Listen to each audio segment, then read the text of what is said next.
This is day 34. Value is always built. So I was thinking today about, large companies that have built something, over time. They built a process for designing and building something, like of something of value, like 3M or HP or Ford. So I was thinking about companies that went into business to build one thing, and then their business actually became the process of building, right? Which is interesting to me.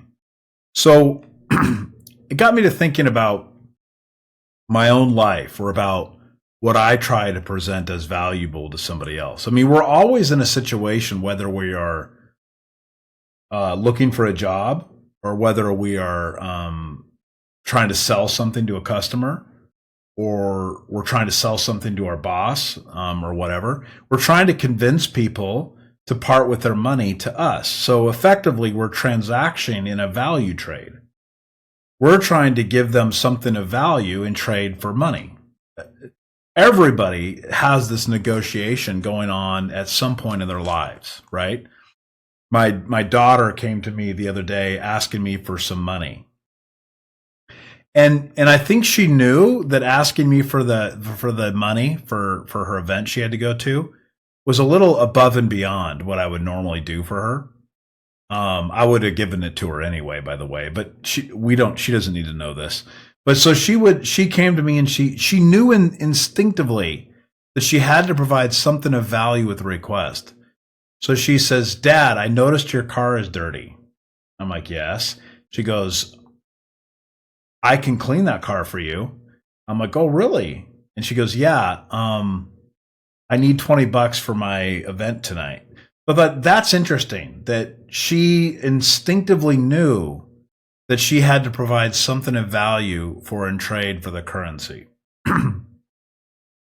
So that got me to thinking, we're oftentimes wanting people to depart with money for value. But I don't think we realize that in order for us to get to something of value, it doesn't happen just automatically. You have to actually build it. Like, I had a young person tell me recently that college is dead, that there's no reason to go to school anymore. And I thought that could potentially be true. If you were to go out and get a trade or a skill set that was highly valued, then yeah, you probably don't need to go to school for that, or to a formal university for that. You could go get that knowledge and skill set through some other means, and then yes, that would be something of value. But irregardless, it has to be built. This idea that you can just, because you exist, that somebody should trade money for your time is ridiculous. In fact, it never happens. And if it does happen, you're just simply a body, a manpower or human power that can do a task that needs to be done and can be easily replaced. So if you expect people to depart money for your efforts, then you need to build value. Now, historically, young people have learned to become something more of value by going to college. They learn to write, they learn to read, they learn to think, they learn to speak, they learn to interact, turn things in on time. They learn to show up. So this is a valuable employee. Somebody will show up and knows how to read, write, and speak. So that's how you build value, is by going to university. You can still get that other means, sure, but where are you going to build the value? So in order to get through the full development process, from idea to execution, you have to take each step along the process, right? In order for you to finally build a lot of value. So in my business, I'm always trying to convince customers to trade their money for value that we can provide. But it's not good enough for me just to tell you, "I'm awesome, pay me money." That doesn't work. You have to provide some depth of understanding of how you have built a process, or how you have developed a way to understand, test, refine a process in order so that the customer doesn't have to do all those steps themselves, and therefore they are willing to trade money for that value. So this is really important. In the technology and software business, it's really easy to understand. I mean, customers have a lot of underlying issues, technical debt, vulnerabilities, problems, challenges, whatever. And so, yeah, um, the more you can help them shortcut that, the more value that you provide. They want to move fast, but they need to know that you have tested these things out. You understand how to get through these things, and you have a method that shortcuts them. So building value is an inescapable shortcut. So let's take this down to a personal level. If I want to make more money or I want to sell something more, then I have to work on building something that has value. I cannot just say I have something of value. It doesn't work like that. In fact, every time I've tried this, it comes across as fake and false and too salesy. The only time that you can ever provide something of significant value to a customer is when you've actually built something of value.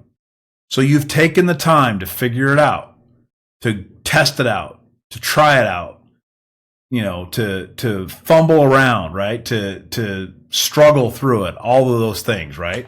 I mean, think about it. Why would the customer want to hire you why would the customer pay for you to go fumble through all this stuff when they can just go fumble through it on their own, right? Why would they give you money to have you go fumble through it? I don't know if I'm making any sense, but this is the idea that I had in my head, right? Like, for example, some of the big consulting firms, like let's say McKinsey and Company or Accenture, these big consulting firms spent a long time refining and building a process or a framework or a methodology of dealing with something. So when they create a solution, they have a framework. And most people believe that when you hire them, they're going to take that years and years and years of following a framework, and they're going to provide you a ton of value because they've already gone through this a million times. That's why you're hiring them, right? That's why you're paying $400 an hour to somebody instead of paying them $100 an hour, because you believe that $400 an hour is going towards not just one person doing the job, but towards a framework that person doing the job is going to follow, if that makes sense. Think about this. When I think about vacuum cleaners, I think that the Dyson vacuum cleaner is the best one. That's what I think. Now, why do I think that? Right? Why is it that I've come under the impression that Dyson vacuum cleaners are the best? That may or may not be a true claim or not. I don't know. I don't know. But one thing I do know is that James Dyson created a process that involved building thousands and thousands of prototypes over the years based on trial and error through research and development, coming up with a product that solves particular well-known customer problems and challenges. And when they launched their product, they launched it as being the highest priced product in the market. But that when you looked at all their branding material and you looked at their advertising, you knew that that was a premium, well-engineered product. There seemed to be value built into that product, and the value was that they engineered it. They went through all the pains and the challenges that you have when you're vacuuming stuff, and they figured out a way to solve the problem. So when I buy a Dyson, I'm not just buying a vacuum cleaner. I'm buying the vacuum cleaner, plus I'm buying all of this research and experience at trying to solve the common problems that we have in the vacuum cleaner business, right? So building value, you cannot shortcut it at all. So not only because customers will perceive it, but because it's actually true. So as I think about what could I do as a person to make more money, or what could I do as a person to make to convince another person to pay me more money, or go get more customers. The only way I'm ever going to do that is if I build what is called a value proposition. And that value proposition builds over time. You cannot shortcut this process. You have to actually build something of value.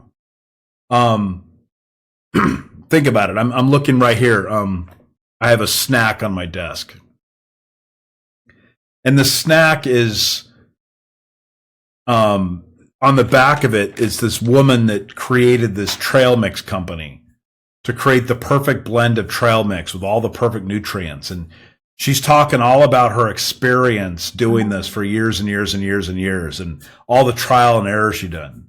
So I have this feeling that by buying this trail mix, I'm buying somebody who's had lots of trial and error coming up with the perfect trail mix.